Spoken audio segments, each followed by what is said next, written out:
સમાચારમાં આગળ વાત કરીશું ભાવનગરથી ભાવનગર શહેરના કાળુભા રોડ પર દુર્ઘટનાની ઘટના સામે આવી રહી છે જે અંડર કન્સ્ટ્રક્શન બિલ્ડિંગ પર કામ કરી રહેલા એક શ્રમિક 7મા માળેથી અકસ્માતે નીચે પટકાતા તેનું કરુણ મોત નીપજ્યું હતું જે આ ઘટના બનતા આસપાસના લોકોના ટોળે એકત્રિત થઈ ગયેલા જોવા મળ્યા હતા અને તાત્કાલિક 108ને જાણ કરવામાં આવી હતી જો કે સારવાર મળે તે પહેલા જ શ્રમિકનું ઘટના સ્થળે કરુણ મોત નીપજ્યું હતું જે આ બનાવ અંગે પોલીસને જાણ થતા પોલીસ તાત્કાલિક ઘટના સ્થળ પર પહોંચી મૃતદેહને પોસ્ટમોર્ટમ માટે ખસેડી આગળની કાર્યવાહી હાથ ધરવામાં આવી હતી મૃતક શ્રમિક મોરચંદ ગામના હકાભાઈ બારૈયા હોવાનું જાણવા મળી રહ્યું હતું જે ભાવનગરમાં બિલ્ડિંગ પરથી પડતા એક શ્રમિકનું મોત નીપજ્યું હતું જેમાં કાળુભા રોડ પર આ દુર્ઘટનાની ઘટના સામે આવી હતી જે 7મા માળેથી પટકાતા શ્રમિકનું મોત નીપજ્યું હતું જે તાત્કાલિક 108 પહોંચે તે પહેલા જ શ્રમિકનું મોત નીપજ્યું હતું જે પોલીસે મૃતદેહને પીએમ માટે ખસેડવામાં આવ્યો હતો જે ભાવનગરમાં બિલ્ડિંગ પરથી એક શ્રમિક 7મા માળથી પડતા તેનું કરુણ મોત નીપજ્યું હતું જે આ ઘટના બનતા આસપાસના લોકોના ટોળે એકત્રિત થયેલા જોવા મળ્યા હતા જે તાત્કાલિક 108ને જાણ કરવામાં આવી હતી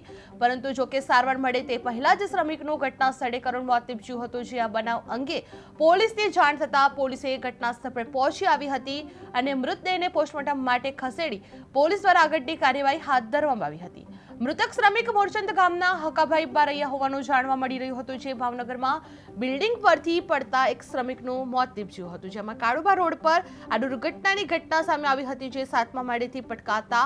શ્રમિકનું મોત નીપજ્યું હતું જે 108 પહોંચે તે પહેલા જ તેમનું મોત નીપજ્યું હતું જે પોલીસે મૃતદેહને પીએમ માટે ખસેડવામાં આવ્યો હતો